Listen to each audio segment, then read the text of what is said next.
Marhaba and welcome to the Habibis, three game developers drinking good Arab tea. I'm your host for today, Fawzi Mesmar. And I'm your co-host, Osama Dorius. And I'm the third Habibi, Rami Ismail. The third Habibi. We're back. I also exist. Yeah, the three Habibis in random order. In random order. The Habib threes. In height-wise in ascending order. Oh, wow. Yeah, in ascending order. Yes, It's true. Yep, that's what's happening. I can't believe I'm middle height. That just never happens to me. For me and Fauci, things are completely normal here. I think. Yes, exactly. It's business as usual. So how y'all been? It's three of Oh us my God. on a podcast. Can you It's believe three that? of us. It's hard to believe. It's been like, what, a month since I was on an episode Yeah, last? Yeah. something like that. Yeah. Wow. Yeah. It's been a while. We Time. missed you. Soon to be Yeah. three Habibis in the same city. Yes. Potentially. Yeah, Gamescom It's like coming a up. couple of weeks away. I can't believe Yeah. it. I'm so I'm probably more excited about the three of us being in the same place than the event at this point. Yep. We need to get some food. 100%. We need to find a good, I know a really good Lebanese place Ooh. in Köln. Okay, so we should record the episode while eating Lebanese food in that.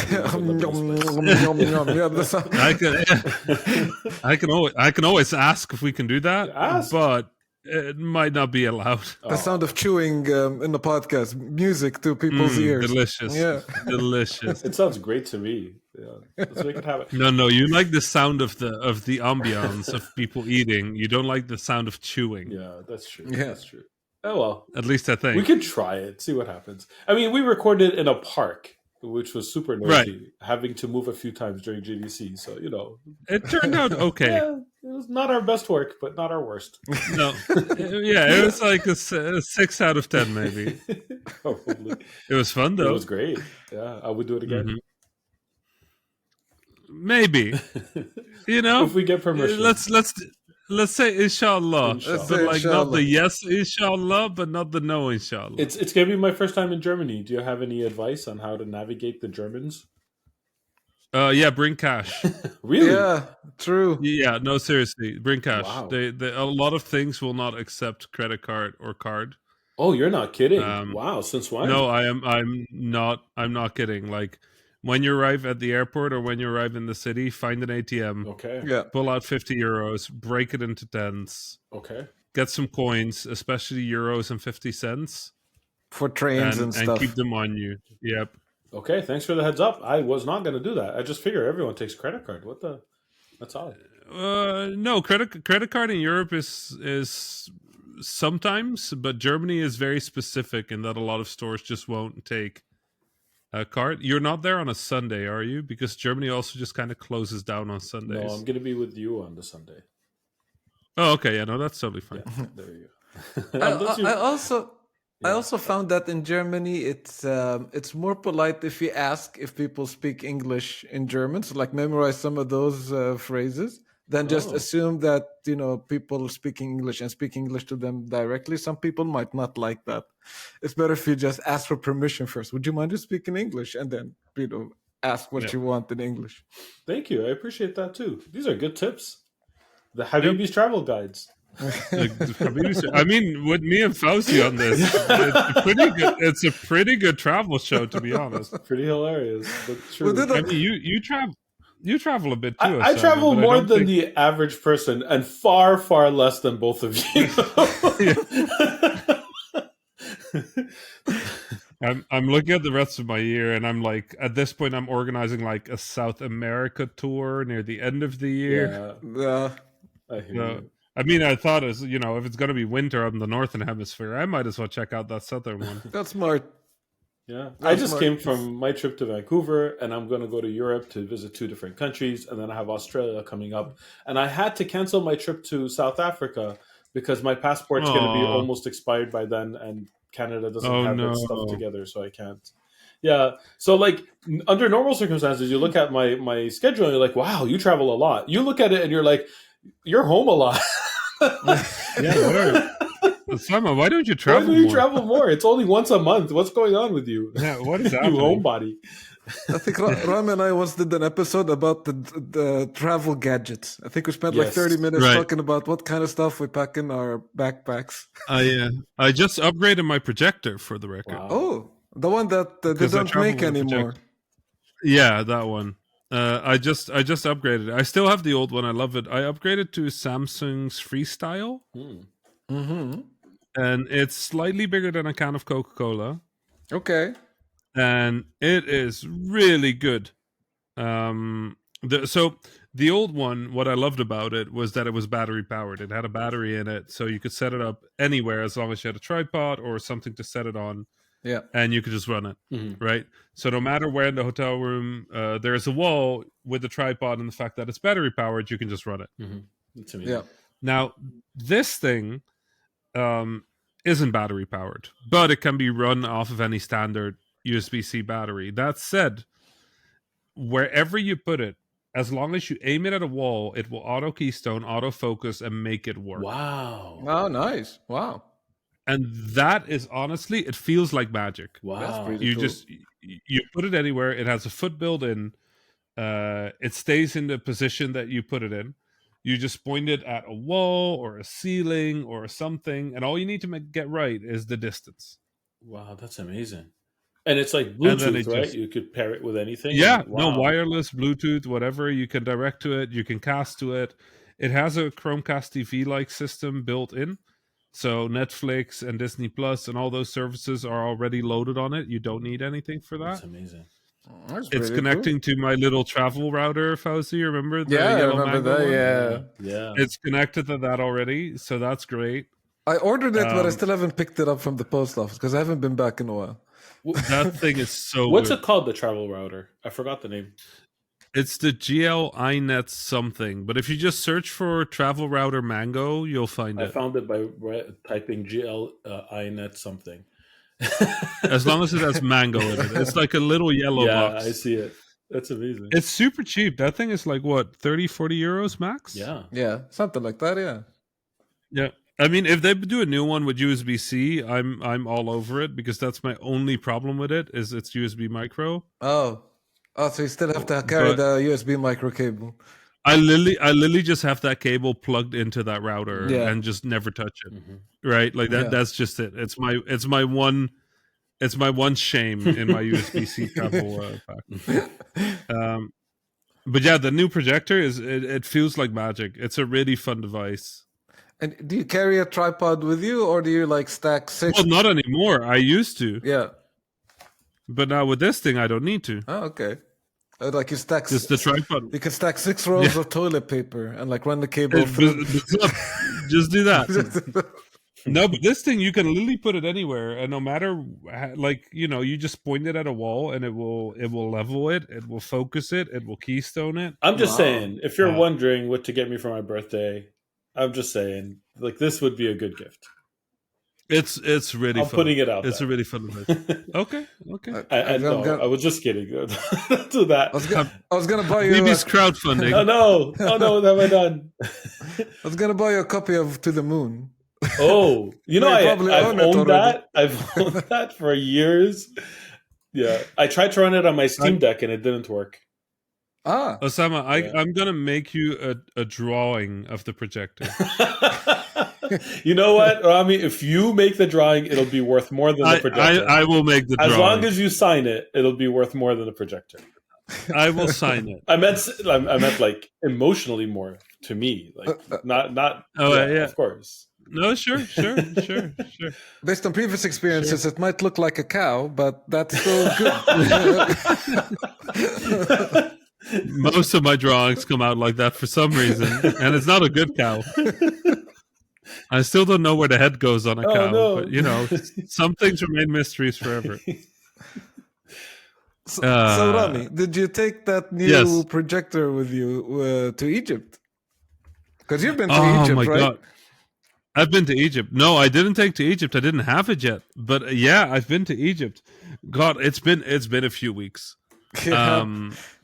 I'll just run you through it, right? Like first, on the 26th of July, after 6 months, I did my flight exam for my private pilot's license, and it was kind of a nervous one because Yeah. something strange had happened. I think I'd explained it on the show before, but I have an examinator who has to examine my flight, but then my examinator is not an examinator yet. He needs to do Well, the exam himself as well, right? he needed to do the exam for examination, so I needed to have an examinator on my examination flight. So that would have all been fine and normal if it wasn't this warm in Europe. Yeah. Because the warmer it is, the harder it is for an airplane to fly.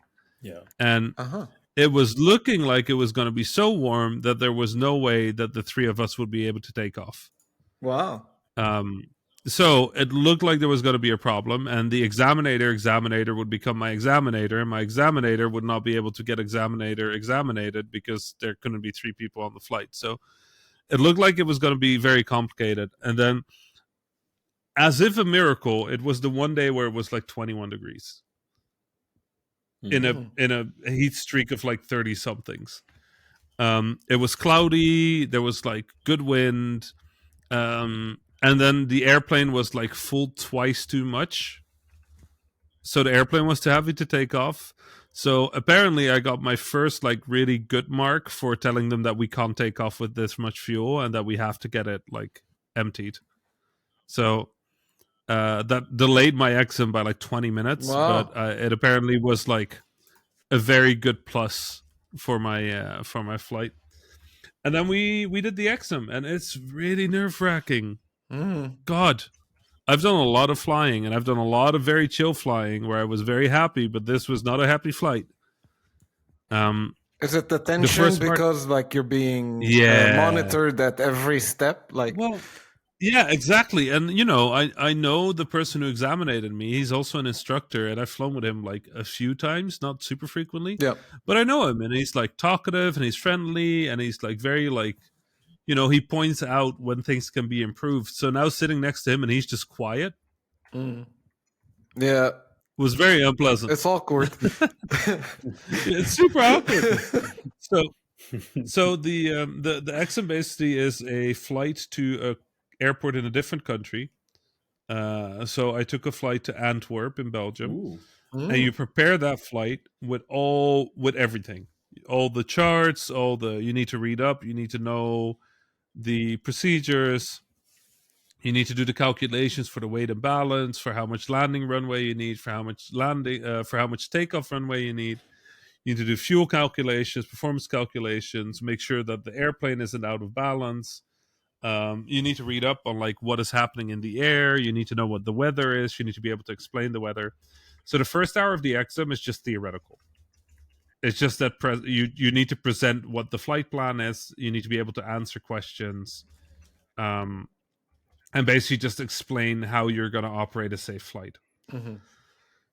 That's already nerve-wracking. Yeah. I have not studied for an exam in like ever. Like I'm not a study person. I would read the books at the start of the school year, and that will be it. Wow. And I wouldn't read them to study. I would read them because I was curious what was in the books. That's interesting because I know, like, I'm piggybacking, but I was exactly the same way in school. I would read the books like months ahead of the test just because I loved reading. And then when the test came, I'd forget some of the details, but I knew them really well like 2 months before. But since then, I've read like so many other books. I was a bookworm. So I had like a very similar experience. So yeah, I would read the books and then I would get good grades. Yeah. So I just haven't studied in my life. And this was really like, you need to know your stuff, you know? It looks like a lot of studying. It's a lot of exams. It was so much studying. And every exam I did came back in the theoretical part. So I got questions about law, about human performance, about the airplane, about the airplane's performance, about weather, and I just needed to answer them. So that went well. And then went to the airplane, did the pre-flights, took off, and then the second part of the exercise is a navigational exercise. So I planned that route. And basically, I have to fly that route. And normally, I would do that on apps. There's an app called Skydemon, which is there's another one in the US called ForeFlight. But basically, it's an app that real time navigates you, kind of like a GPS for in the air, right? And it will tell you whether you're entering airspace that's prohibited or whatever. For this exercise, I couldn't use those. I had to use a paper map. So I had to do a navigational exercise on a paper map, and I know how to do that, but also I haven't done it frequently because in general I rely on the far more accurate applications. Yep. It's good to know how to do it on paper. So that was also a little nervous. That went really well. And then 3/4 in, before you cross the border, you basically the instructor basically tells you that there's a diversion and that you have to start a route to an alternative airport, and then you have to, in the air while flying, figure out where that airport is, how to get there safely, plan out a route, say how much time it's going to take, and tell how much fuel it's going to take. Wow. Okay, so it's like a mock emergency situation. Yep. So then you do that, and then after you're basically pointed in the right direction. Sorry, Rami, did you know that this was coming? Did you know that they're going to do like an emergency drill? Yeah. Because you can't cross the border unless you file the flight plan, and I wasn't allowed to file the flight plan, so it was very obvious that we were not going to complete the flight. But what the emergency is and where you're going is a question mark. So you deduced it basically, but they didn't tell you that this is going to happen. I mean, I think it's part of the briefing as well, but I didn't really pay attention to that part all too much. Yeah. Then after that, you do air exercises, which is you stall the airplane. Basically, everything that can go wrong in an airplane, you simulate. So you do stalls where you make the airplane fall out of the sky. You do a very steep turns for when you need to dodge something. You turn off the engine and try to land it in a small field, and then at like 100 feet, you cancel the landing. You do those, and then you fly back to the airfield, and you do 5 landing exercises. So you do a normal landing, which is the final one. You do a touch and go, which is you put the wheels on the ground and then you immediately take off. You do a go around, which is you approach the airfield, but then don't finish the landing and you take back off. And then you need to do them one in a normal configuration, one with reduced flaps, and one with no engine. So you can combine those into a specific order where there's only 3 landings, and that's cheaper. So everybody tries to do it in 3. And if you complete that, then you get your, if before that they don't go like, nah, we're done. Then you get your evaluation. And both me and my examiner passed. Wow, so that's cool. My examiner is an examiner now. That's awesome. And I am a pilot now. That's awesome. Congratulations. Which would be awesome, but my license is in the mailbox at home. Because as Fauzi said, the next morning I left for Egypt. Yeah. And that's that's huge because I haven't been to Egypt because of military draft for like 8 years. Wow, 8 years. Yeah. Wow. 8 years. This was my first time back in Egypt. Different world, man. Yeah. Egypt changed so much. Yeah. Fauzi, In what way? Tell me. I want to know. It's just, so much has happened, after the revolution and then the coup and then everything that happened, the country is in a different place. There's been a lot of infrastructural work. I think a lot of infrastructural work is work for the sake of work. Oh, that's because we do need jobs and infrastructure can use work, but there's so many prestige projects right now. They're building a new capital. Yeah, I heard about that. They're building a new capital that isn't Cairo. It's okay, we don't need this, but I guess. Are they calling it New Cairo? They're starting from scratch? They're all right, this is... Yeah, no, literally. They just, 100 kilometers to the east of Cairo, they're building the new capital. Oh, that's fun. This is when a bunch of programmers are come in halfway through a project and then they go right. We either refactor. No, we need to write everything from scratch, and also we need to write our own engine. Yeah. This is kind of like that. Yeah, but it's El Riyadh Jadida, like the new capital, basically. Yeah. And it's literally just they built 100. It's 100. Like what is it? 50 kilometers east of Cairo. Wow. It's basically on the road to Suez. Wow. And they're just building a city there because why not? I guess. Still on the Nile?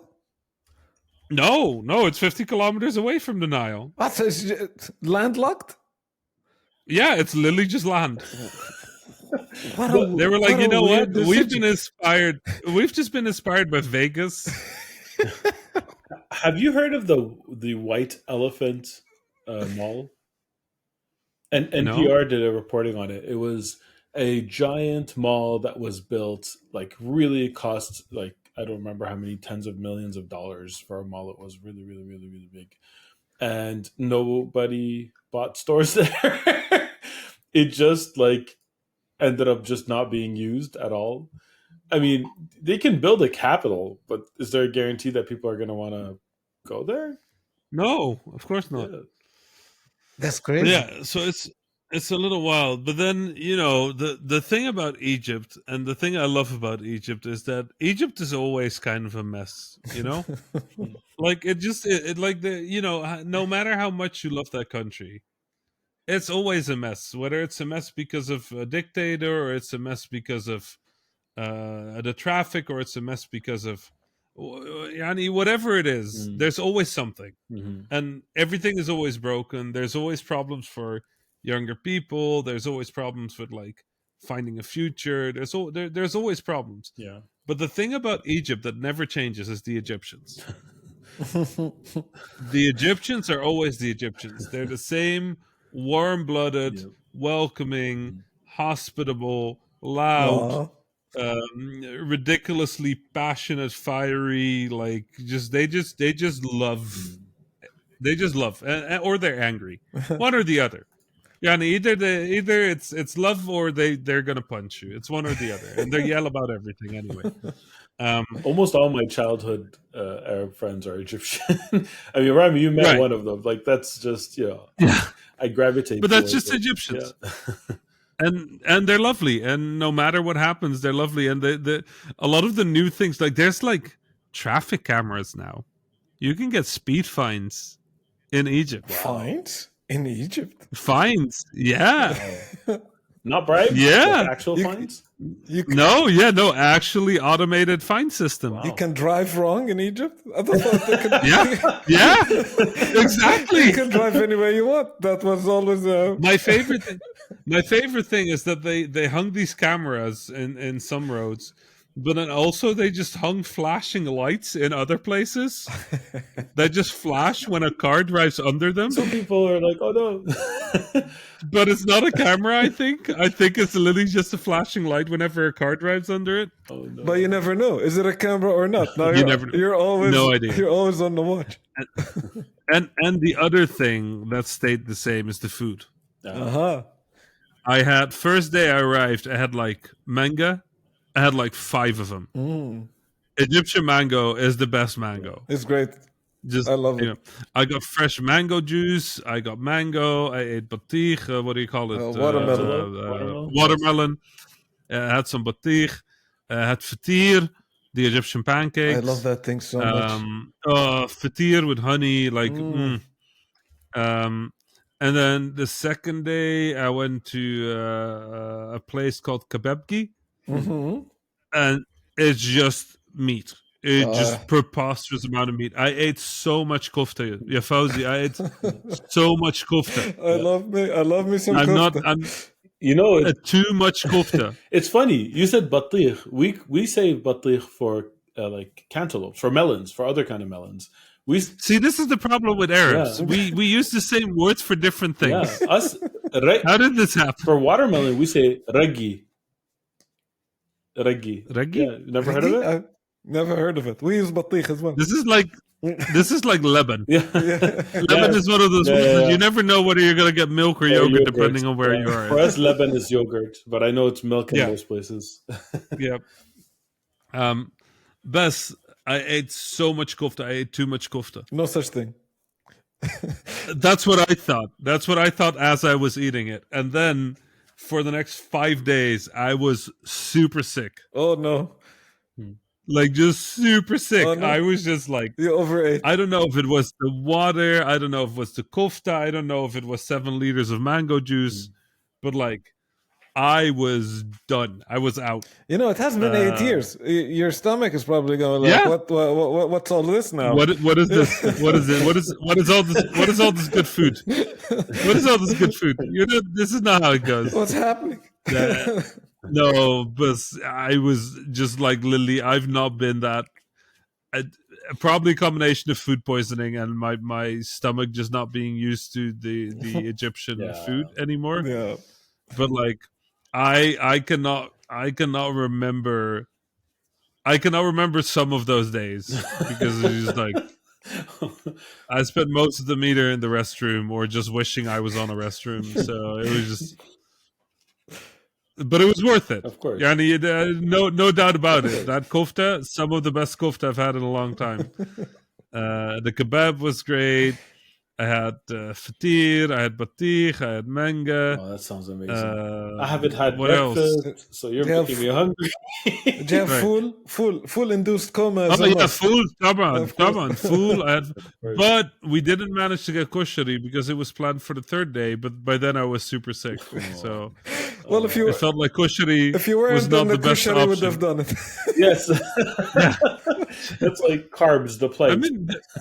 I mean, honestly, though, like food poisoning means that everything comes out too easily. With the kushari, at least, it would have been stuck for 5 days. That's not necessarily better. I mean, no, it's different. Yeah, it's different. It's a different kind of thing. But yeah, so yeah, too much kofta. But yeah, very good, very happy. I got to see my family. I thought you were going to say too much information when you said too much kofta. No, but guys, like some of the kids in the family that I last saw when they were like 3 or like 5, they're adults now. Yeah. 5, They're they'll be like like late 13, teenagers. 14 now. They're like real people with like they have an attitude and like opinions and stuff. Like one of the kids that was like the sweetest little kid is now like he was like 11 when I last saw him. He's like 20. He has a bad attitude. Wow. Oh no. Like he doesn't want to talk. He's just like, oh yeah, hey. He's emo now. Hey. Oh wow. And then he's on his phone, and I'm like, this is why my parents always yelled about the phone. I just let him be on his phone. I don't care.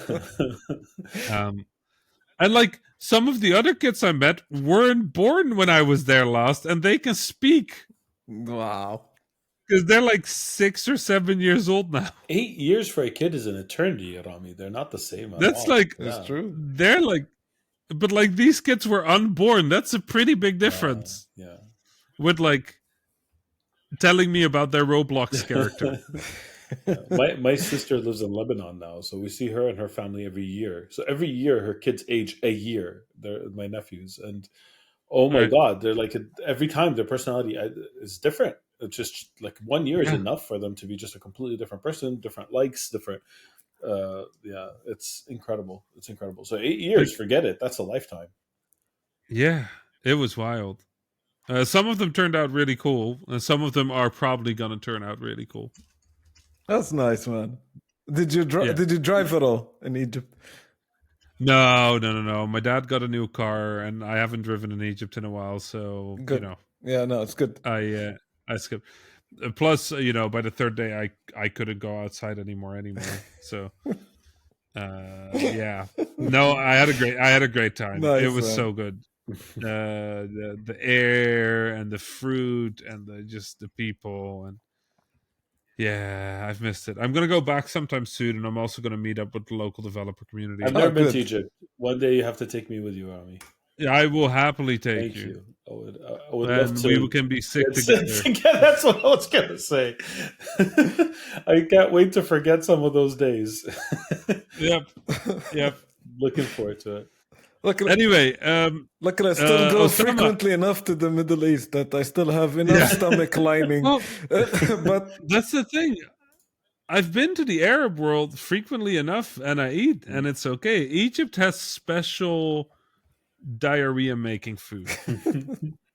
I think it's like an Egypt. It's an Egypt special because I've been to Lebanon. Where else have I been? I've been to Saudi. I've been to Abu Dhabi. I've been to Dubai. I've been I always forget Morocco on the other side. I've traveled throughout in the last 2-3 years. yeah. It was always fine. But I also think maybe the other difference is that when I visit those, I get taken to restaurants and Haggad Nadif. Well, here it's just like, okay, let's make some food. That's so funny. It didn't go well for me. Of course not. Good times. What have you been up to? Because that's basically my 2 weeks. After that, I went to Munich. I'm visiting my girlfriend right now. And I'm headed back to the Netherlands tomorrow to finally get my pilot's license. Oh, nice. Nice. So by the time this airs, I will have done my first licensed flight. The big question is, how many trips do you have between tomorrow when you're back at home and Germany when you go? You're probably I think I have 6 or 7. one. I have one Whoa, because my girlfriend is visiting me for the rest of the week. I mean, I have a few flights that I'm doing Yeah. planned. Yeah. I'm going to do my first license flight.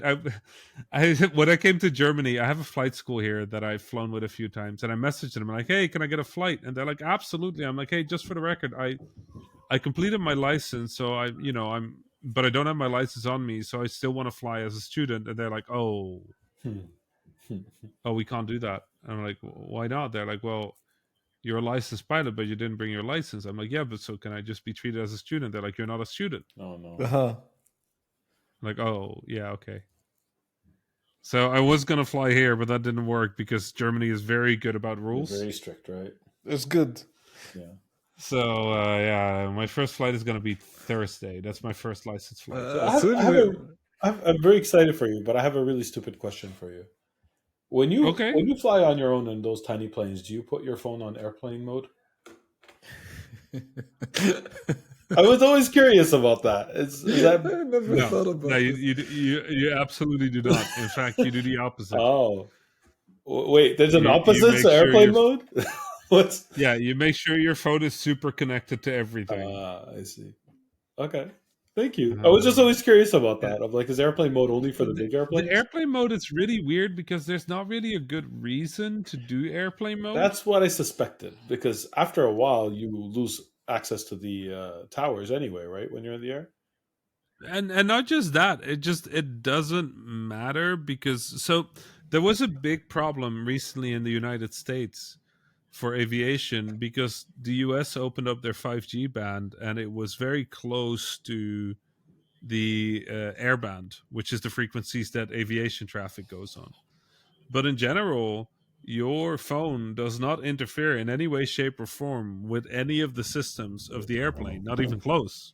From my understanding is that there's a lot of the protocols around like being in a commercial jet, like for example, keeping your window open, or like being in an upright position, or like the tray being absolutely closed during takeoff and landing. It's so that you are aware in the case that there is an emergency, so like if the engine catches on fire, you can see it, like that. That's why they want you to have the windows open. So like all of this stuff is just in case. And I would probably think that the airplane mode is also one of those. Probably related to that. Yeah. I always thought it was... it's like... Sorry, go ahead. Sorry? No, you first. I was going to say, I always thought it was because the old analog phones that we used to have were actually a lot more disruptive when it came to their signals. So I really thought that there was interference back then, but now that we've moved to more like digital technology, even then they were on different frequency bands. That's true. Like the airband is a completely separate spectrum of the frequency spectrum. That's true. It shouldn't interfere. One of my favorite is that that they dim lights when you do a night takeoff or a night landing. Yes. It's so that if there is an emergency, your eyes don't have to get used to the dark, Oh, that's brilliant, actually. which That's is clever. like the pirate eye patch all over again. That's smart. What? Oh, the what? Pirates, they have the eye patch wasn't meant to cover like a bruise on the eyes or anything. What it is they put it over one eye when they're below deck, so that when they shift it when they're above deck, they're able to maintain their night vision because their eye was closed the whole time.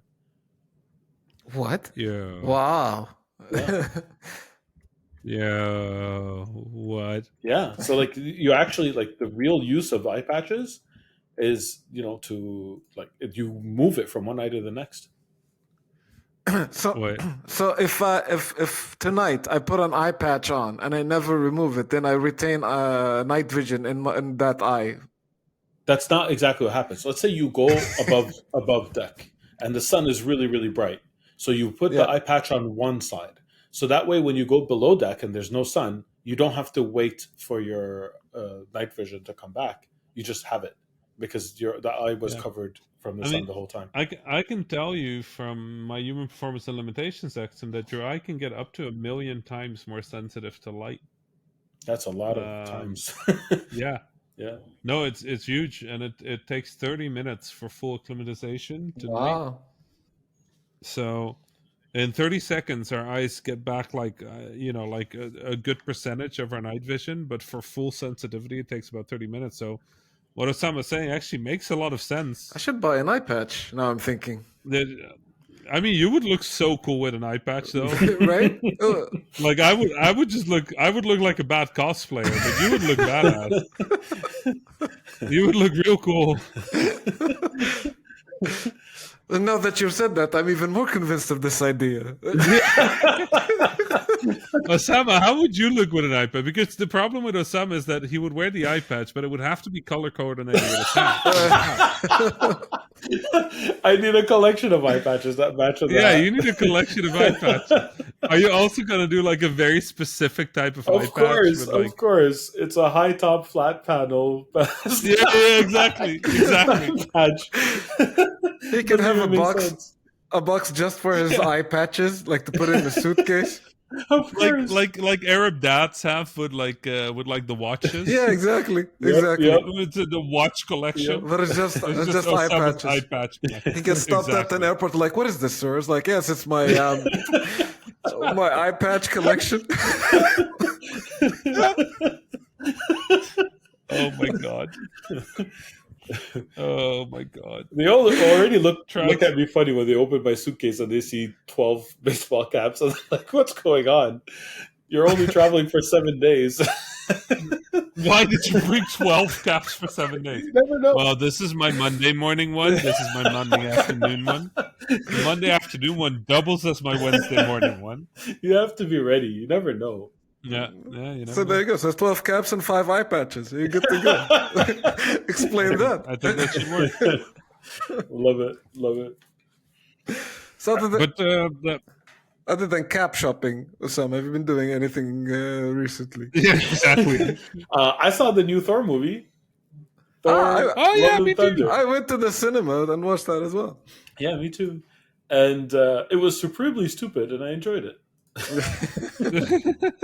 It was just a bunch of bad jokes connected together in an entertaining way. So it's You know one of what? those, That's totally your kind of movie. I come to think about it. I'm actually totally okay with that if that's my expectation going in, which it was. I didn't like it as much as Ragnarok. Ragnarok is probably my favorite MCU movie. Ragnarok is great. Yeah, it landed really well. This one had its moments, but like I just love the characters. I love the MCU, and I have a soft spot for them, and really love the director and his work. So all of that came together, and I really had a good time.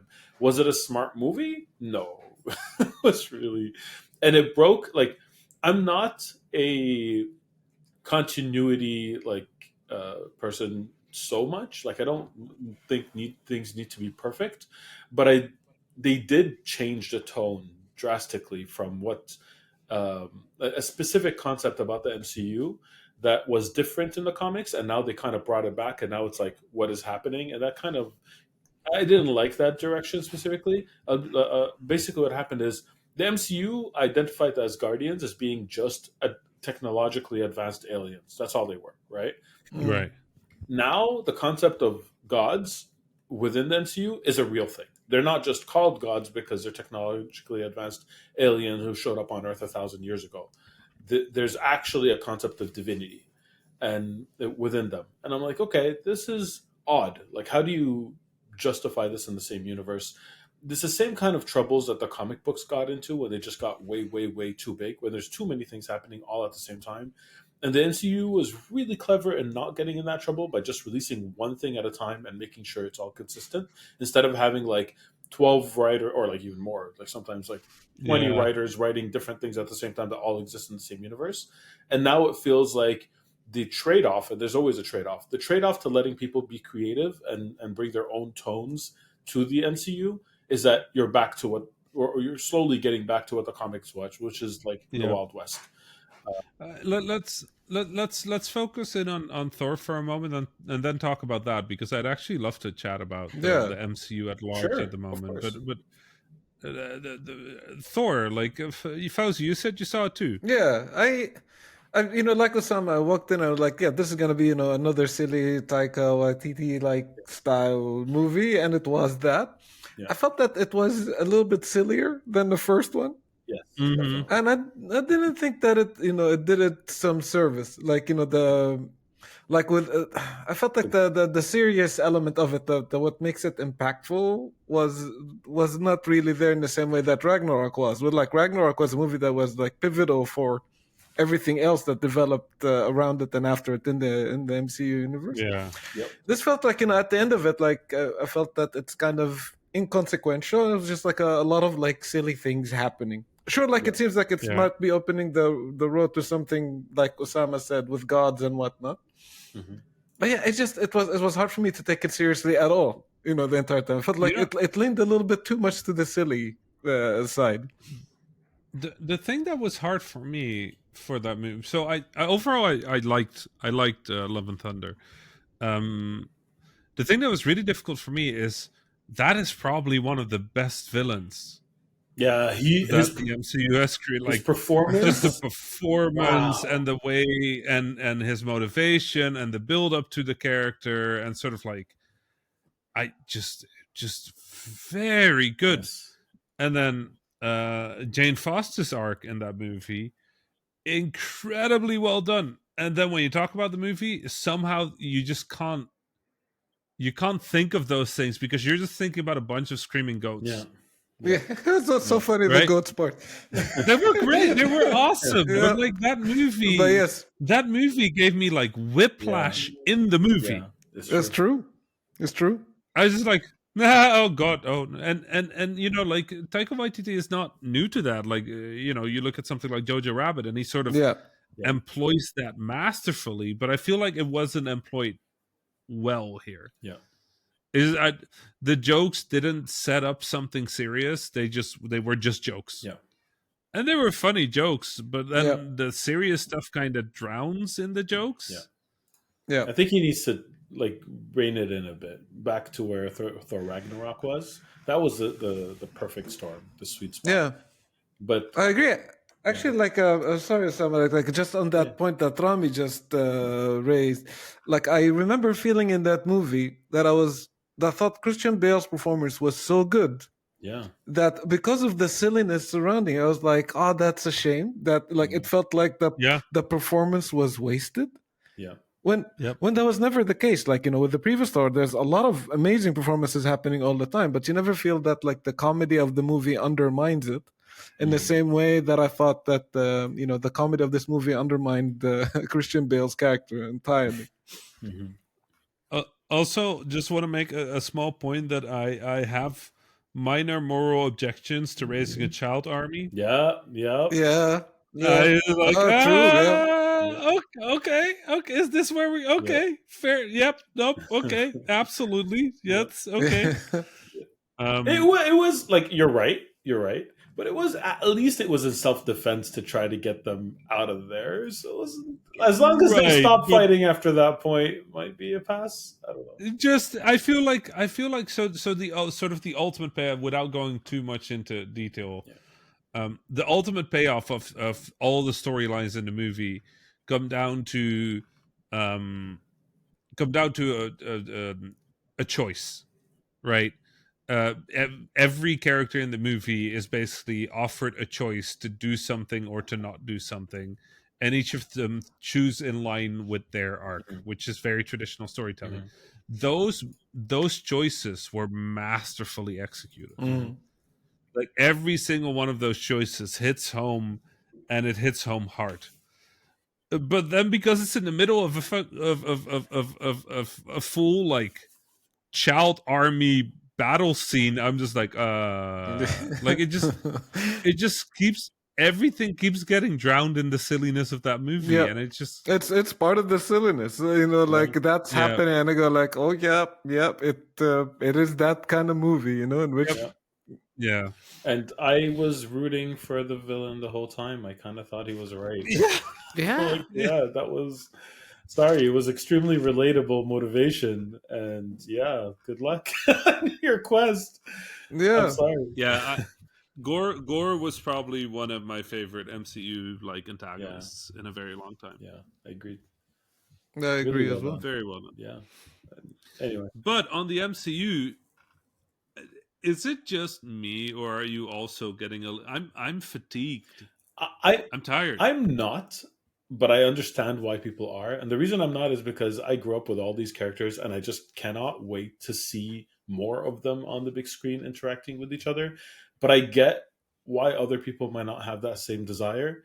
The one thing that I'm kind of mourning is that cohesiveness, the consistency that the MCU brought with it. Yeah. And now that is like the Eternals with the what do you call them? The Celestials. And they're like, the last movie had them, like retconned into they've been here all along, and that didn't feel believable. And then there's a giant celestial, like that was present somewhere in the movie, and that, like, without spoiling it, it's somewhere there. And you can spoil that one. It's like a year old. Yeah. Well, anyway, the movie ends with a giant celestial like over the planet Earth, half sticking out of Earth. Yeah, like it's impossible to ignore, and yet nothing afterwards mentions it. Just like that's what I'm mourning. I'm like, I get it. Like, there's a trade-off, and the trade-off is you're letting people tell new stories. The bad thing is what made the MCU special is it felt like one long thing. It felt like a story. Yeah, like one thing that everything like converged and led up to the same point, and now it's the Wild West of. So I started. My partner has never liked superhero movies, and I finally convinced her to try Iron Man. So she watched Iron Man, classic, and it's a good movie. Yeah. It's not the greatest thing you've ever seen, but it's solid. And she liked it. So then we watched The Hulk, which is arguably a bad movie. But at the end of The Hulk, when Tony Stark shows up, you're like, what? The Incredible Hulk, right? Yeah. Yeah, the Incredible Hulk, the Norton one. Yes, exactly. Yeah, you watch and you're like, "What?" Yep. And it feels meaningful. Like she watched it and she saw it and she's like, "That's Tony Stark," and I'm like, "Yeah." She doesn't like Tony Stark, which is fair. Yeah, you're not supposed to like Tony Stark. You're not supposed to like him. But she was like, "Oh wow." And that for me, like MCU phase 1, 2, 3, it always felt like, oh wow. Yes. Right? Yes. It always felt like, oh my god, something is happening. This is a puzzle piece. And I've been watching the phase 4. I've watched everything. Me too. Right? And the problem is that I don't feel like it's a story. No. It's just stories. The stories are great, but like I don't feel like watching all the stories, and I'm not convinced that all of them are useful. Yep. And I'm starting to get that thing that I have with TV series where I'll wait until they're over and then ask, okay, what should I watch? And I hate that because I really want to follow the MCU. This is not going to be over, so I don't recommend that approach. No. Yeah. But I guess, anyway. But what you're describing is basically what the comics are. Exactly my point. there was a lot of like important stories, but then there becomes a lot of inconsequential stories, side stories. Then reset of the universe, another dimension, two dimensions, three universes, different take, alternate history, and that's where this is going. It's exactly where it's going, and I'm mourning the original, like the phase 1 to 3 MCU. Yeah. Me too. I'm still finding joy in the new MCU because it's still like that thing that I like about my characters being on screen and interacting with each other. So there's still joy for me there, but like that cohesiveness is gone. And in instead, what we're getting is different movies by different directors who have their different takes, which is valuable. It's a good thing on its own. Like I really loved Doctor Strange. It was a very Sam Raimi film. Yeah, but it barely felt like an MCU film. I mean, that's the weird thing though, because I feel like not in phase 1. In phase 1, it was a mess, right? And it's part of why I'm letting phase 4 just sort of like continue, and I continue to watch it because I remember phase 1 of the MCU was cool, but it was not good. It was novel. There's very few good movies in the first phase of the MCU. It was just better than anything we'd ever seen before. For superheroes, the good ones came like phase 2, phase 3. That's where the good stuff was. Also, the worst things were in phase 2. That's true, right? So I'm letting them do a new phase 1. They're I want to believe that they're setting up chess pieces, and in phase 5 it's gonna fall into a story because Loki really felt like it was building to something. Right. Yeah. That's what I want. I want that back. I want that story of He Who Remains and Khan the Conqueror. I want those stories to continue and to build into something meaningful. And I feel like Spider-Man No Way Home build on that. So there's stories that build on it, and it feels like they're building something. We now know the slate for the future, so we know where they're building. It's just I really like Moon Knight, but it also feels like it's a completely separate story. If it is, that's cool. That's cool. I'm okay with that. That's cool. I'm okay with that.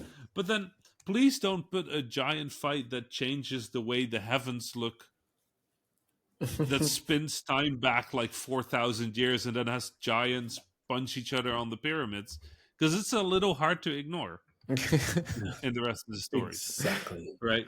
So we're aligned in our opinions. It just feels like I'm a little more forgiving, but that's fine. That's okay. Yeah, we'll see. Yeah. We'll see. I'm still watching all the stuff anyway, but right. There's just a lot. Like just following up on everything is a full-time job. It seems.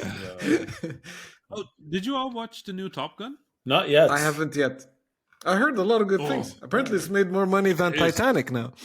Yes, it's 7th most grossing or something.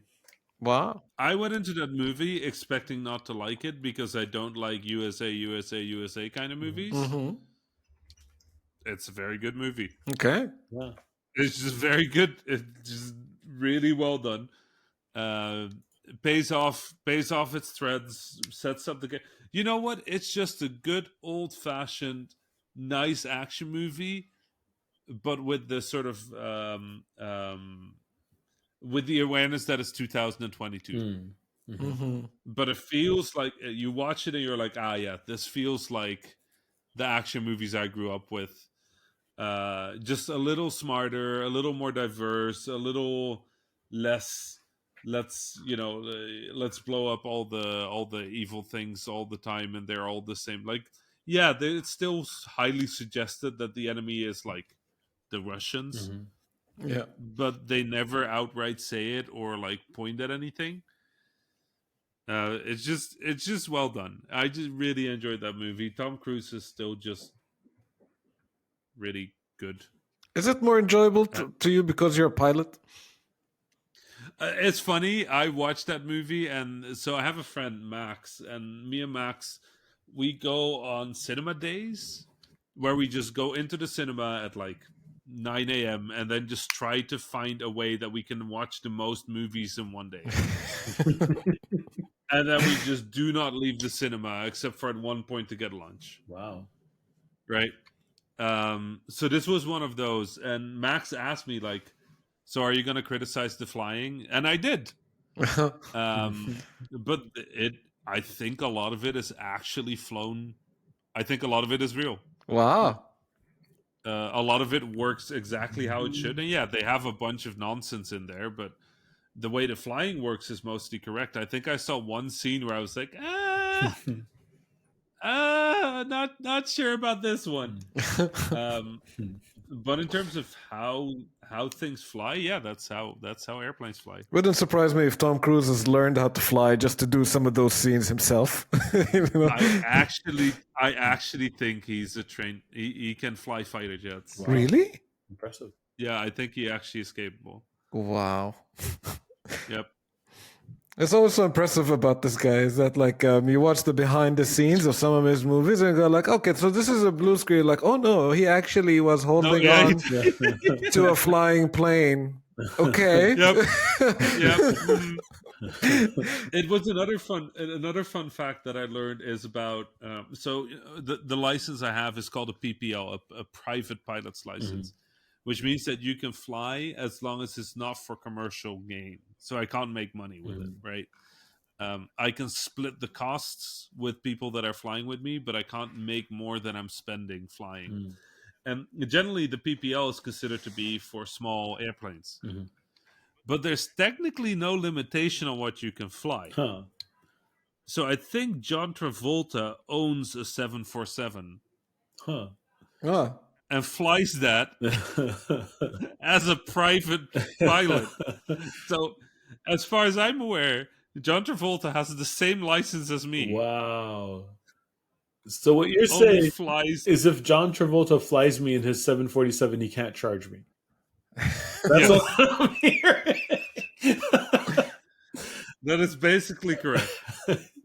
That's all I heard. But it's stuff like that where a lot of these like actors that have done a lot in their life do weird stuff because they can. And Tom Cruise doing stunts at this point, it feels like it's partly because he can and partially because he just enjoys learning all of that stuff. Yeah, it's part of his brand almost as well. Yeah, but wouldn't you? Yeah. If you got offered to get paid like several $1 million to learn to fly a fighter jet, sign me up. If it was me, as I have a fear of height, I'll be like, you can keep the millions. Okay, fair enough. For you, the stunt would be. But I would learn jujitsu. There would be a movie about playing Elden Ring for 300 hours, and you have to play it. Yep. They will pay millions of dollars to actually play Elden Ring. I'm doing it daily. So you're still grinding away at Elden Ring. I can't stop. This game's so good, man. I love it. Yeah, how are you still playing that game? It's really hard to dethrone it. I went back and there was like a lot of things that I haven't finished. I'm just playing. Like, believe it or not, Rami, I'm fighting the urge to go back myself. I have other options too, but once in a while I just feel like starting a new run. And I installed it on my Steam Deck and I started a new run and I stopped because I'm like, I'm not going to play anything for weeks if I do this.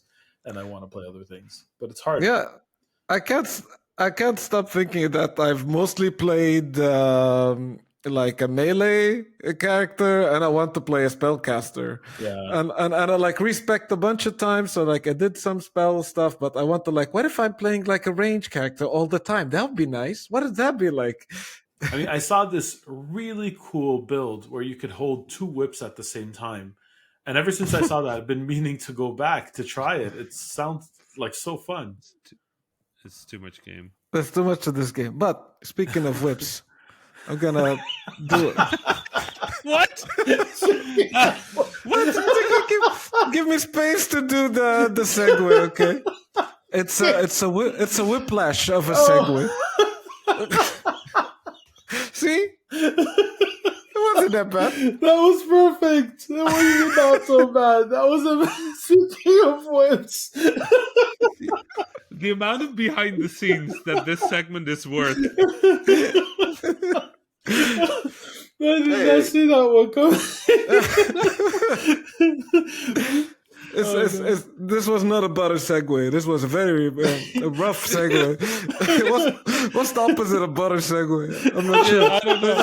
I don't know, but I'm going to keep my landings on the butter side instead of whatever this was. This is a cheesy segue. This was like an oat milk segue. Crunchy oat milk. Very crunchy oat milk. I love it. We're already past the hour, and I think Osama's got work to do. So I need to put a doily, like a sudden doily. Very sudden doily. You need to pull an emergency doily on this one.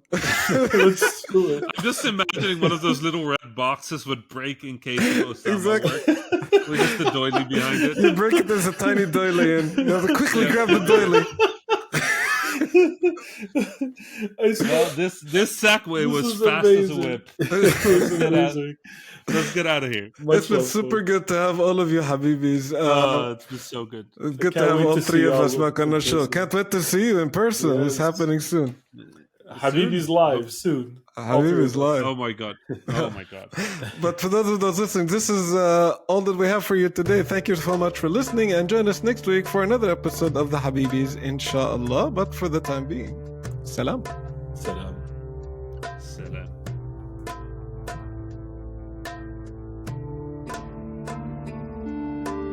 That was the Habibis podcast for this week. I am Fawzi Masmar, your host for this episode. You can find me on Twitter at Fawzi Masmar. My fellow Habibis were Osama Dorias, who you can find on Twitter at Osama Dorias, and Rami Ismail, who you can find on Twitter at THA_Rami. Send us your questions, stories, and suggestions via info@thehabibis.com. Intro and outro music was provided by Malik Zubayla, and the logo was provided by Ibrahim Handi. The Habibis is a weekly podcast about 3 game developers drinking good Arab tea, with new episodes launching every Friday, inshallah. If you enjoyed the show, don't forget to subscribe to your favorite podcasting service, or check out thehabibis.com for more information. Thank you for listening. Salam.